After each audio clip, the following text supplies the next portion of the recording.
on his skull. They tied his jaw shut with thin rope so it wouldn't fall as they moved him. Then, shuddering, they sat him on a throne. His head drooped. They tied it straight. His arms fell. They tied those too. By the end, the corpse sat upright like a grotesque puppet, frozen in a parody of authority. To the trial. The courtroom was filled long before dawn.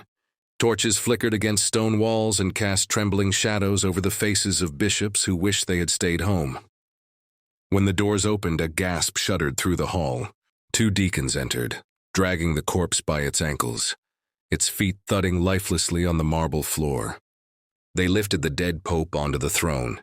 His head slumped sideways. Someone adjusted it. A finger snapped, fell to the ground, and no one dared pick it up. Then Stephen arrived. His eyes were wide, ringed with exhaustion, burning with a fury that had long ceased to be rational.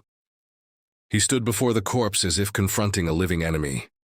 With a voice sharp as a blade, Stephen accused the dead man of crimes: ambition, treachery, desecration. His words echoed through the hall, bouncing off stone and mingling with the half-rotten smell that clung to the room like a ghost. When he demanded answers, the corpse sat silent, its mouth tied shut, its face slack and rotted. So Stephen commanded a deacon to speak on behalf of the dead.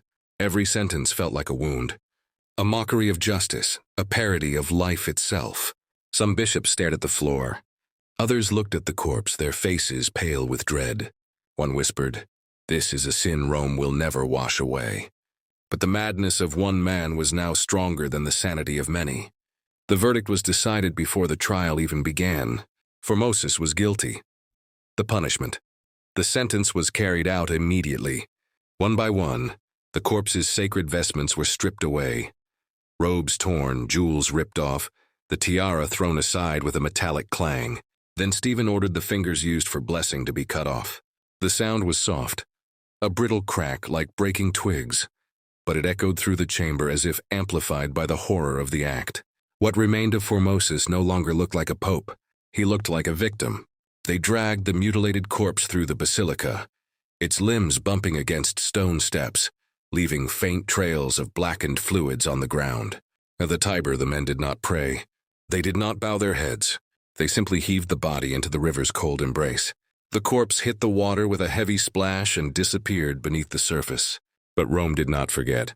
People swore that for days scraps of papal robes floated in the river. Some claimed the body resurfaced, drifting like a pale ghost under the moonlight.